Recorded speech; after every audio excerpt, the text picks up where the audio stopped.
Oh my God, it was so nice seeing Hef get back to his roots. It almost made me want to cry, like walking in his footsteps. Welcome back to more Girls Next Door, where I recap, review, and rehash your favorite Y2K reality series, The Girls Next Door. I'm your host, mega fan, and Y2K survivor Megan. Come on to my house. Episode 13, titled My Kind of Town, aired on November 20th, 2005. Earlier that year, a unique beat hit #1 on the Billboard charts and was the first digital single to sell over 1 million copies. Since I don't want to get a copyright strike, I had to come up with a little disguise for today's Y2K reference. I heard that you were talking shit and you didn't think that I would hear it. People hear you talking like that, getting everybody fired up. So I'm ready to attack. Gonna lead the pack, gonna get a touchdown, gonna take you out. That's right, put your pom-poms down, getting everybody fired up. Did you get it? Gwen Stefani's solo hit Holla Back Girl was BANANAS. The ultimate teenage nostalgia fever dream, if you ask me. So go ahead, put your pom-poms down. Kick off your candies, hang up your trucker hat, and silence your sidekicks. Let's get into My Kind of Town.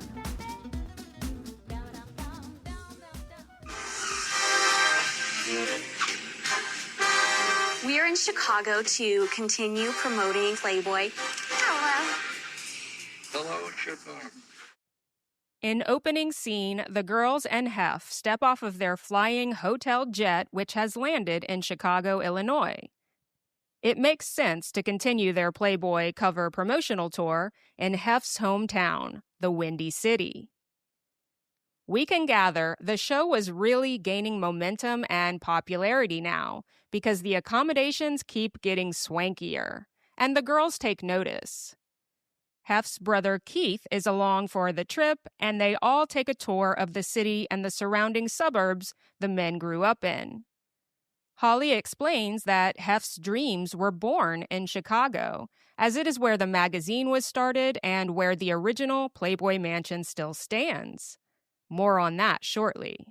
Hef grew up in Chicago. It's where he went to school. It's the whole first half of his life.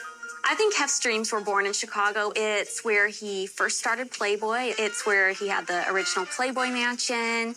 It's where the first Playboy Club was. So I was really interested to see all the sites I'd heard so much about. This scene does an interesting little switcheroo on us, with the group leaving the hotel in a black stretch limousine, but on their first stop, they exit a luxury mobile RV. The girls are even wearing different outfits now, with Holly trading her jeans and moon boots for a schoolgirl pastel plaid sweater, skirt, knee socks, and Mary Janes. Somewhere, an old Delia's catalog is dog-eared on this exact look. Very Y2K fantasy. This episode quietly reframes Hef, not as the man he became, but the man he was before all of it. They visit Hef and Keith's former grade school, high school, and childhood home. Kendra is emotional witnessing Hef getting back to his roots. We've seen this before. Kendra was not an overtly sentimental person, but when it came to Hef, sometimes she couldn't help herself. I believe it was just the kind of love that she had for him. It wasn't jealous love like Holly's or dependent love like Bridget's. It was loving another human being just the way they are. The connection of two souls. I don't know. It's even hard for me to explain, but I see it. Oh my God, it almost made me want to cry. Like going through where Hugh Hefner walked through, like in the beginning of his lifetime, was just so amazing to me, you know? Like walking in his footsteps. And home sweet home, yeah. Home sweet home. Holly and Bridget are responsive. They, oh, and cool, look over there. But Kendra has a deep awareness and truly wants to be in the moment, absorbing everything she can through all senses. And here's where it really clicks for me. Kendra doesn't love Hef for what he built. She loves him for where he came from. That's a very different kind of connection than what we see from the others. Holly equals aspirational love. Bridget equals participatory love. Kendra equals acceptance. That's why their dynamics feel so uneven. They're not in the same relationship. They're in 3 completely different ones. I want to say a little something here, guys, and I should probably give a trigger warning. Since his death in 2017, Hugh Hefner has come under a lot of fire.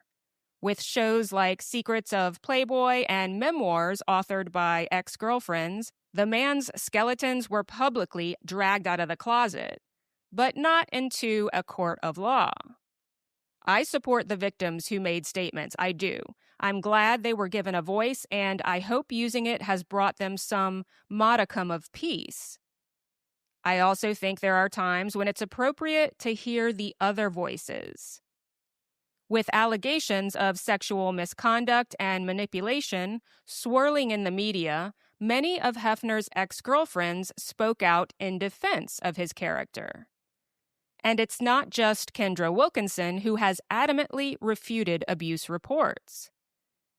Kimberly Hefner Conrad, Hefner's wife from 1989 to 2010, publicly defended her late husband, characterizing the accusations as attempts to rewrite the truth and stating that she felt compelled to speak on behalf of someone who could no longer defend himself.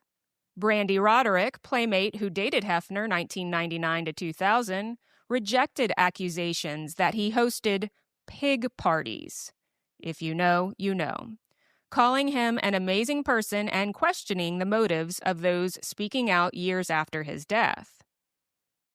Renee Sloan Bio, a former girlfriend who lived at the mansion 2001 to 2003, along with hundreds of former Playboy employees and ex-girlfriends, signed an open letter defending Hefner, describing him as a person of upstanding character, exceptional kindness, and dedication to free thought.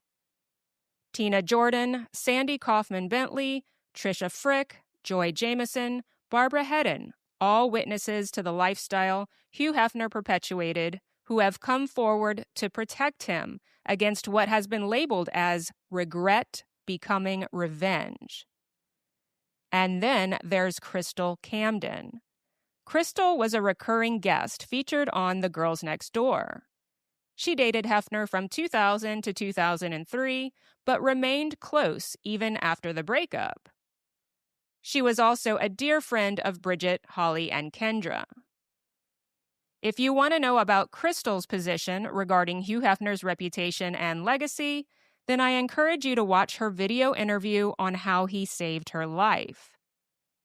Crystal Camden reveals how Playboy icon Hugh Hefner saved her from eating disorder, is the title of one article on the topic. But the interview was picked up and reported on by many news outlets. In summary, Crystal discusses suffering from an ED starting at age 16. She kept the condition a secret even throughout her time dating Hefner. Upon their breakup, she moved from the mansion into the Playmate house across the street. That's when Hef got wind of what she was hiding through her former roommates. It's unknown whether the girls who exposed her did so in support or out of spite. But when Hefner learned Crystal was sick, he carefully confronted her and offered to help. On Hefner's dime, Crystal spent 8 months in a treatment center battling her ED and practicing new coping methods. Today, she's healthy, happy, and credits Hugh Hefner for saving her life. Okay, why did I go off on that tangent while recapping Kendra's love for Hugh Hefner as apparent to me in this episode and The Girls Next Door's trip to Chicago? Simply to give more context to a sensitive subject that still creates public divide. I want to be honest about where I stand. I don't give Hugh Hefner a pass for the alleged accusations that have come to light, But I do understand that there are many layers to a person. We are a complex species. It is possible for a person to do bad things and not be a bad person. I hope the info I just shared made you think a little bit. Let's get back to the episode. Well, we better get in the car and get going. The old home. Many wonderful memories here. Hi. I hope this is as wonderful a neighborhood now as it was when we were kids. Still is. Thank you very much. The crew is allowed to enter the home Hef grew up in, which he says is much smaller than he remembers. I don't need to state the obvious contrast to the Playboy mansion and how even the nicest of upper middle class homes probably felt like dollhouses to him. When they come to the when they come to the primary bedroom where Hef and Keith's parents slept, Hef informs everyone that this was also the bedroom he shared with Millie, his first wife.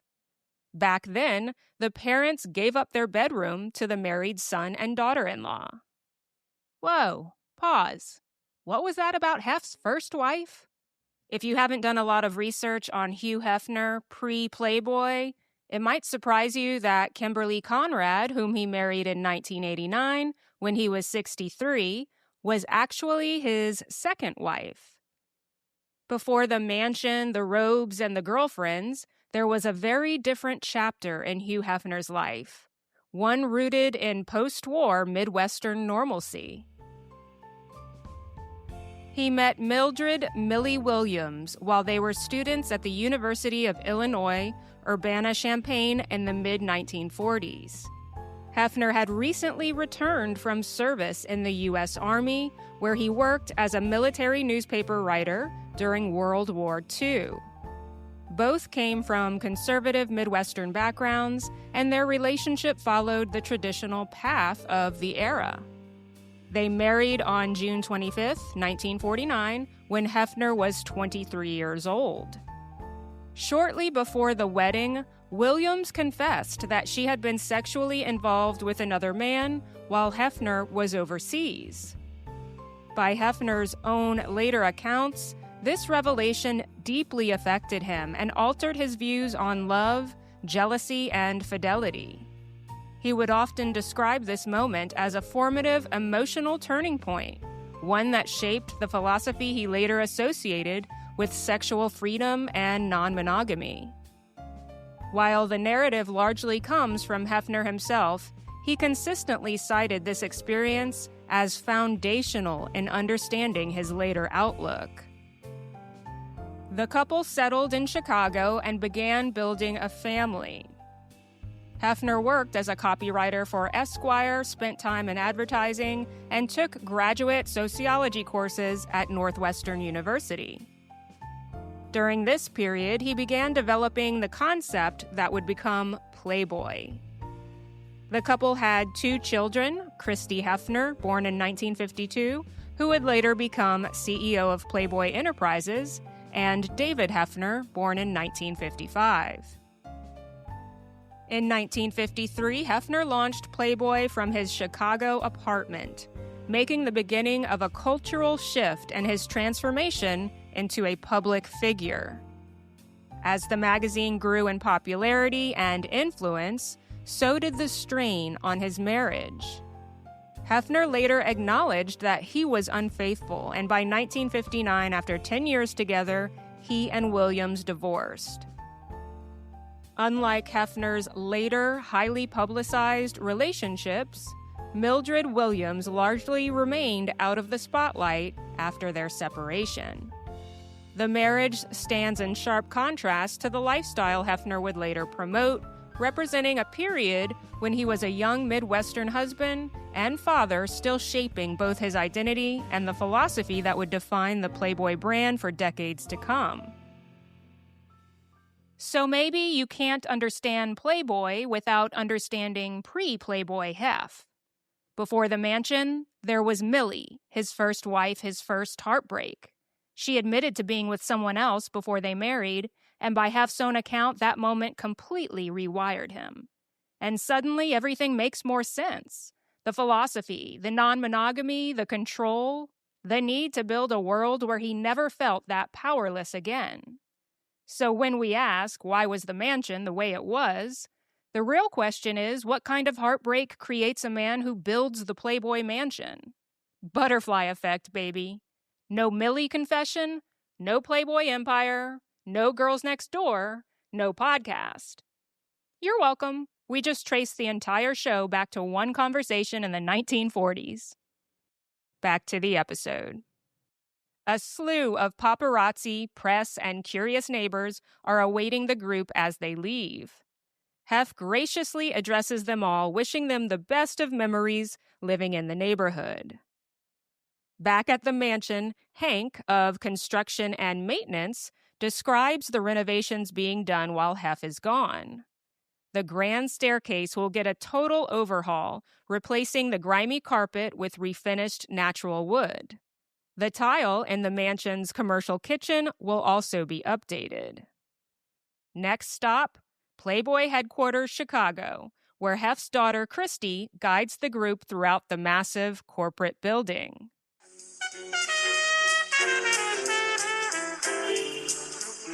It was exciting to go to the Playboy headquarters in Chicago. Christy, Hef's daughter, is the big boss in Chicago, and she's wonderful. She showed us all around and introduced us to everyone. They walk in on Playmate Monica Lee shooting her Cybergirl pictorial. There in the studio with Monica stunned and in the nude, Hef herds the girls and himself around her for a candid snapshot. And click, that one's going in the scrapbook whether she likes it or not. But don't worry, Monica will resurface in future episodes. There's some tea to pour there. Oh, hallelujah, it's dinner time. I'm even getting hungry. After a quick change of address, they are wined and dined at Japanese. Kendra is entranced by the concept of cooking strip steak on a hot rock. But Holly appears subdued again. I wasn't going to mention this, but in later years, Holly announced publicly her diagnosis on the autism spectrum. On her podcast, Girls Next Level, she often cites her condition when reviewing scenes like the one in question. So she always has a very good excuse for moments that appear to the audience as her being rude or disengaged. How much of what viewers interpreted as boredom was sensory overwhelm? Let me be clear, it's not that I don't believe Holly's on the spectrum. I do. You know what? I'm just going to leave it for now. Moving on. A party of 4 women sitting across the way at dinner captures Hef's attention, and he compares them to Sex and the City. He saunters over with a smirk and a pickup line, and they are putty. I don't get jealous of other girls because I was raised in a cloning lab to be the perfect woman for Hugh Hefner. So other than the fact that my IQ is probably a little higher than he would like, I have nothing to worry about. Holly announces that she's not jealous, though her actions on tape may translate otherwise.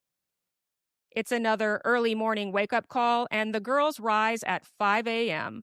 to make an appearance on Mancow's radio show. The girls will be interviewed and then given scripts to read for listeners. Definitely sounds like a setup. Turns out it was.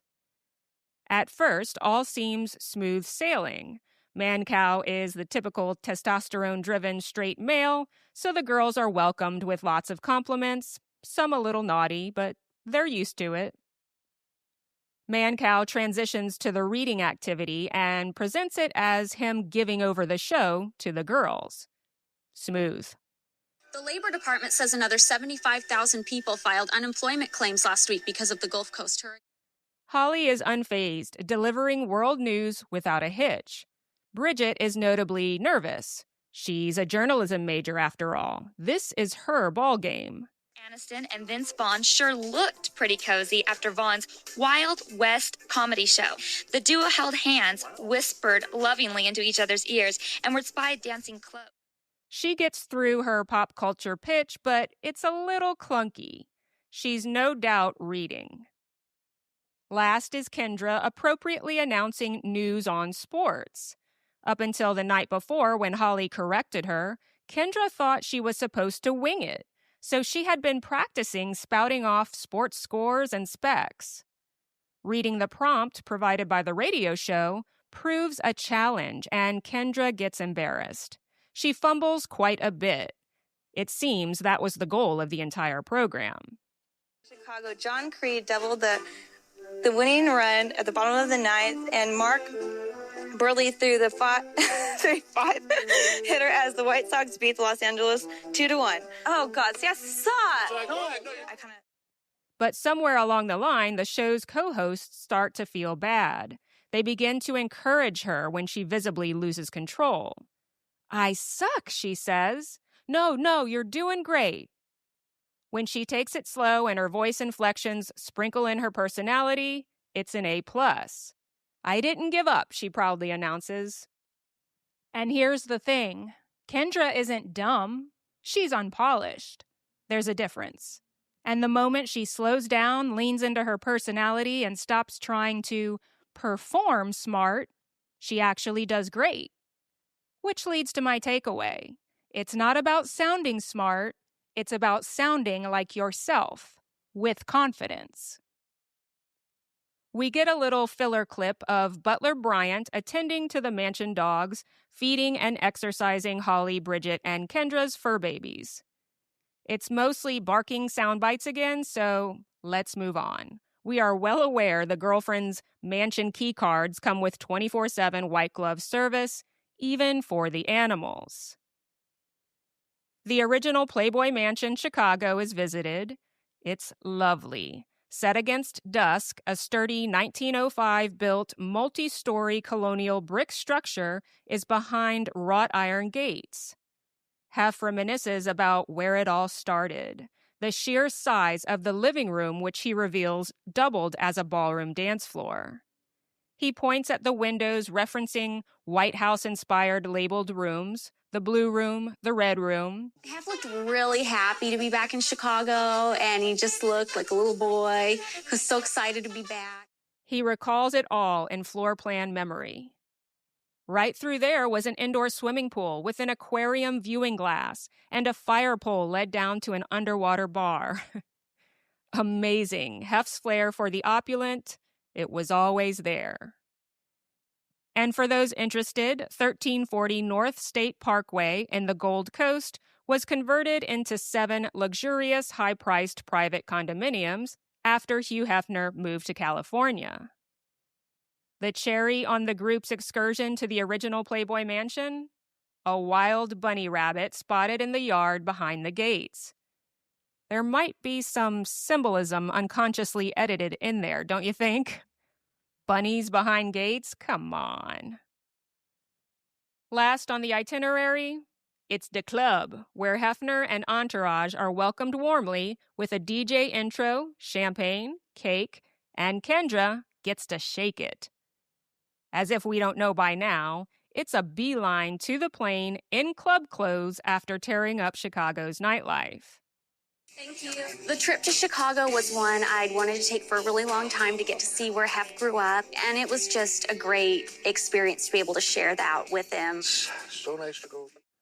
We end back at the mansion. Refurbished staircase, updated kitchen, their newly renovated foyer filled with barking dogs and scattered in puppy pee pads. Because no matter how glamorous the trip is, you always come home to chaos. Rewatching this Hef-centered episode all these years later sure brings some themes to the surface. It shows you Hef before the persona, the emotional blueprint behind the empire, and why each girl relates to him so differently. And once you see that, you can't unsee it. The mansion stops being just a party house and it becomes a system, a reaction, a world view, built by one guy from Chicago who decided he'd never feel small again. Thanks all for joining me today. The realization of how close we are to ending season 1 is really hitting me, and I want to encourage you guys to let me know if you've enjoyed this journey. Throw this podcast a like or a share. Subscribe if you can. Should I continue into season 2? It is 100% up to you guys. While I really enjoy this as a hobby, it's quite an undertaking and I have a full-time job. So help me decide if it's worth continuing these recaps. I hope you've been enjoying them. I love you guys and I'll see you next time. The bricks.